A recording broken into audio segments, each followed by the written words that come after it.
সময়ের সাথে তাল মিলিয়ে আমি অনুশ্রী হাজির আপনাদের প্রিয় অনুষ্ঠান খেলা আর খেলা নিয়ে। বুলেট ডায়েরি নিবেদন করছে সংবাদ প্রতিদিন।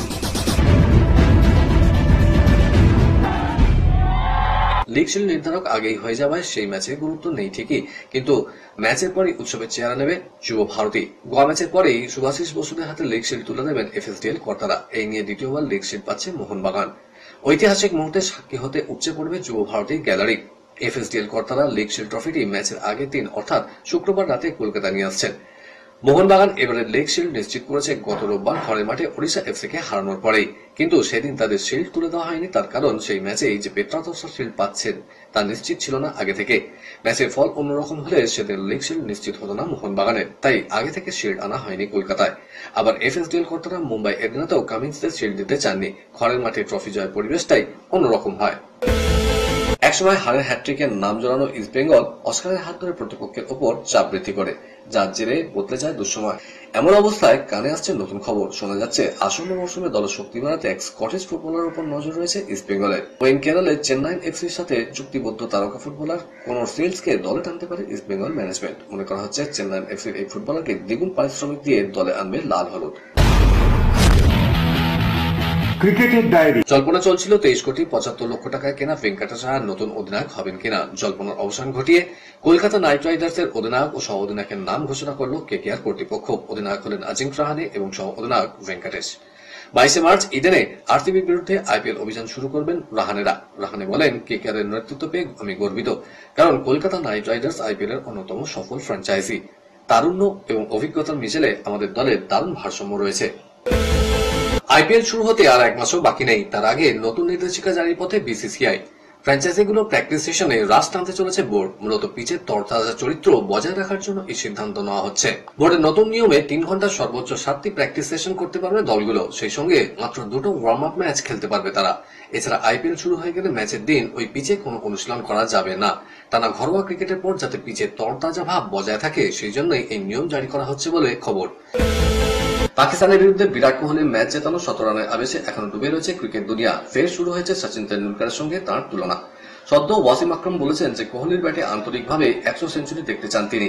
এবার রিকি পন্টিং একদিনে ক্রিকেটে মাস্টার ব্লাস্টারের রেকর্ড 18,426 রান টপকানোর জন্য চেস মাস্টারের উপরেই ভরসা রাখছেন।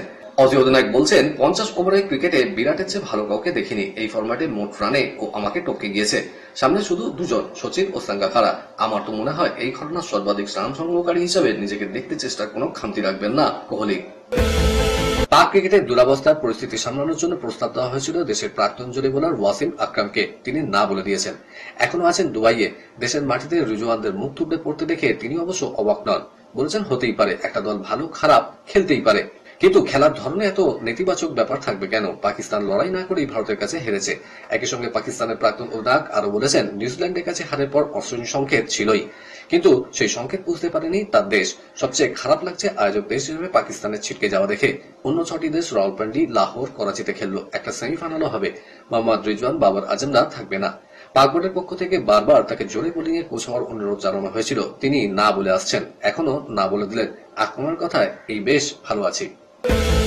গাড়ি দুর্ঘটনায় মারাত্মক জখম হয়েছিলেন, জীবন সংশয় হয়েছিল তার। ধীরে ধীরে সুস্থ হয়ে আবার ক্রিকেটের মূল স্রোতে ফিরে এসেছিলেন ভারতের তারকা wicket keeper batter Rishabh Pant. Laureus world comeback of the year সম্মানের জন্য মনোনীত হয়েছেন তিনি।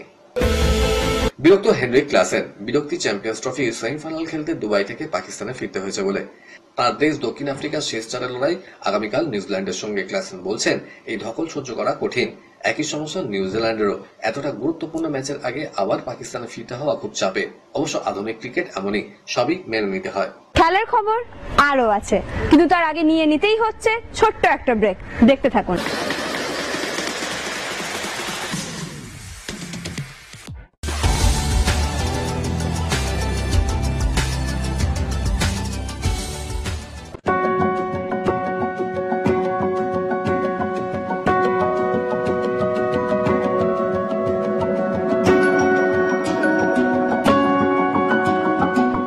নিউজ মিডিয়া প্রযোজিত সাপ্তাহিক বিনোদন অনুষ্ঠান বিনোদন.com দেখুন প্রতি শনিবার ঠিক রাত 10:25 আপনাদের প্রিয় চ্যানেল ভিশনে।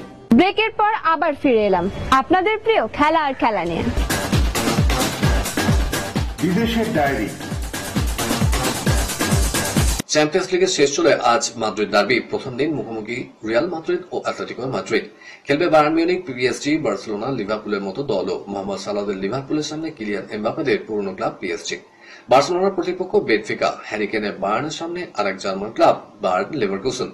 শেষ 16 খেলা 2 পর্বে। প্রথম পর্বে রিয়াল খেলবে ঘরের মাঠে, যারা এমবাপ্পেকে পেয়েও এবারের লা লিগা পয়েন্ট টেবিলে রয়েছে তৃতীয় স্থানে। রিয়াল ম্যানেজার কার্লো আনচেলত্তির যাবতীয় উদ্বেগ এমবাপ্পেকে নিয়ে। স্পেনে আসা ইস্তক ফরাসি স্ট্রাইকার আগের মতো গোল করতে পারছেন না। গত রোববারই তাদের 1-2 গোলে হারিয়ে দিয়েছে রিয়াল বেতিস। যে ম্যাচে চূড়ান্ত ব্যর্থ এমবাপ্পে নষ্ট করেছেন বেশ কিছু গোলের সহজ সুযোগ। আনচেলত্তি তাকে খেলার 75 মিনিটে তুলে নিতে বাধ্য হন। রিয়াল ম্যানেজার বলছেন কিলিয়ান তাদের ব্যথায় যথেষ্ট কষ্ট পাচ্ছে, সে কারণে সেভাবে অনুশীলনও করতে পারছে না। গতকালই ফুলহ্যামের কাছে টাই ব্রেকারে হেরে এফএ কাপ থেকে বিদায় নিয়েছে ম্যানচেস্টার ইউনাইটেড। ইপিএলও তাদের পারফরমেন্স তলানিতে। তবু হতাশ হতে রাজি নন ম্যান ইউনাইটেডের কোচ রুবেন আমোরিম। প্রতিযোগিতা থেকে বিদায় নেওয়ার পর তিনি জানিয়েছেন তাদের এখন একটাই লক্ষ্য, ইপিএল চ্যাম্পিয়ন হওয়া। না, তিনি চলতি মৌসুমের কথা বলেননি, আগামী দিনের জন্য স্বপ্ন দেখছেন। বলছেন, চলতি মৌসুমে আমরা একের পর এক ম্যাচ হেরেছি, টুর্নামেন্ট থেকে ছিটকে গিয়েছি। তবু আমাদের লক্ষ্য প্রিমিয়ার লিগ জেতা। জানি না আমাদের কতদিন সময় লাগবে, তবে এটাই আমাদের লক্ষ্য। এফএ কাপের পঞ্চম রাউন্ডে বিদায় ম্যানচেস্টার ইউনাইটেডের। ফুলহ্যামের বিরুদ্ধে নির্ধারিত সময় ম্যাচের ফল ছিল 1-1। ফুলহ্যামের গোলদাতা ক্যালভিন বাসে। লাল ম্যানচেস্টারের হয়ে সমতা ফেরান ব্রুনো ফার্নান্ডেজ। যদিও পেনাল্টি শুট আউটে 3-4 গোলের ব্যবধানে হেরে যায় ম্যান ইউ।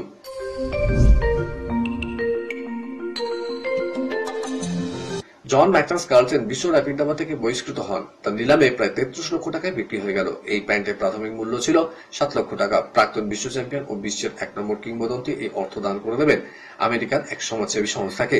র্যাপিডের এই আসরে বিতর্কের পরে কার্লসেন অবশ্য ভুল স্বীকার করে পরবর্তীতে নিয়ম মেনে পোশাক পরবেন জানিয়েছিলেন।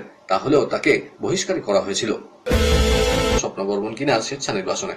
অসময়ে কেনই বা দূরে সরে গেলেন? চোট আঘাত? সবটা নিজে বলছেন, আমি অনায়াসে আরো বেশ কয়েক বছর ট্র্যাকে থাকতে পারতাম, ফেডারেশন কর্তারা থাকতে দেননি।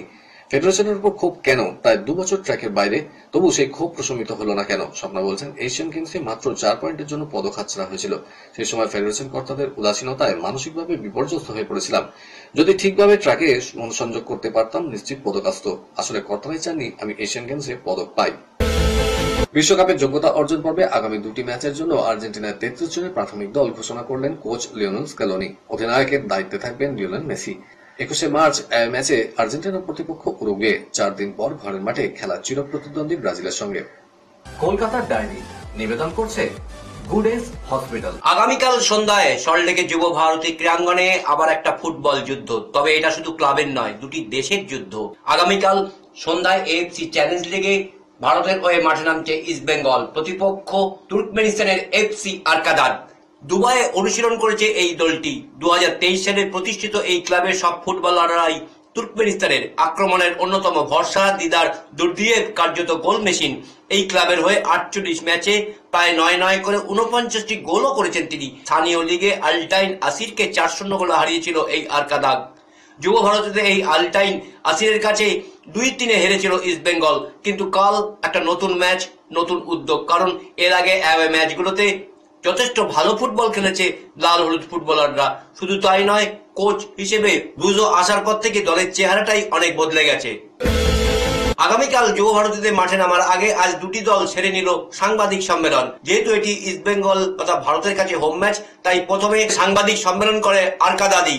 দলের কোচ পরিষ্কার জানিয়ে দিলেন কাল জেতার জন্যই তারা মাঠে নামবেন। Regarding the upcoming match, I would like to inform that this is a very important match for us, and we awaiting the result tomorrow. অপরদিকে ইস্ট বেঙ্গল কোচ ব্রুজো কিন্তু জানিয়ে দিলেন কাল ঘরের মাঠে একটা ঐতিহাসিক মুহূর্তের সাক্ষী হতে চলেছে আমরা। Historically, the thing with more participations in international competitions of India, so it's a proud moment for us. দলপতি ক্রেসপো পরিষ্কার জানালেন, কাল শুধু দল নয়, আমরা দেশের হয়েই মাঠে নামবো, তাই সেরাটা দেওয়ার চেষ্টা করব। On the dressing room know that is so important for East Bengal and for the country, because we represent India in Asia. 22 ফেব্রুয়ারি বর্তমান কমিটির 17তম কার্যকরী কমিটির মিটিং এ উপস্থিত হয়ে সঞ্জয় বোস ক্লাবের নির্বাচন সংক্রান্ত বিষয়ে বিভিন্ন নিয়ম নীতি তুলে ধরে কমিটির সদস্যদের সামনে ব্যাখ্যা দেন। মিটিং শেষে ক্লাব সচিব জানান, সৃঞ্জয় ঘোষের পাশাপাশি আরো 3 জন ক্লাব সদস্য নির্বাচনের নিয়ম নীতি নিয়ে নিজেদের মতো করে কিছু ব্যাখ্যা দিয়েছেন। ক্লাব চাইছে নির্বাচন সংক্রান্ত বিষয়ে বাকি সদস্যদের মধ্যে কেউ কোনো বক্তব্য বা পরামর্শ দিতে চাইলে দিতে পারেন। ক্লাবের তরফে সচিব দেবাশিস দত্ত এক নোটিশ জারি করে জানিয়েছেন, কোন সদস্য নির্বাচন নিয়ে পরামর্শ চাইলে লিখিত আকারে দিতে পারেন, তবে এই লিখিত মতামত জানাতে হবে 7ই মার্চের মধ্যে, যার অর্থ 7ই মার্চের পর ক্লাব সদস্যদের নির্বাচন সংক্রান্ত মতামত পাঠিয়ে দেওয়া হবে অ্যাডভোকেট জেনারেল কিশোর দত্তের কাছে। কলকাতার ডায়েরি নিবেদন করলো গুডেস হসপিটাল। ইচ্ছা ছিল আরো খবর দেওয়ার, কিন্তু সময় বলে দিচ্ছে এই পর্যন্তই থাক।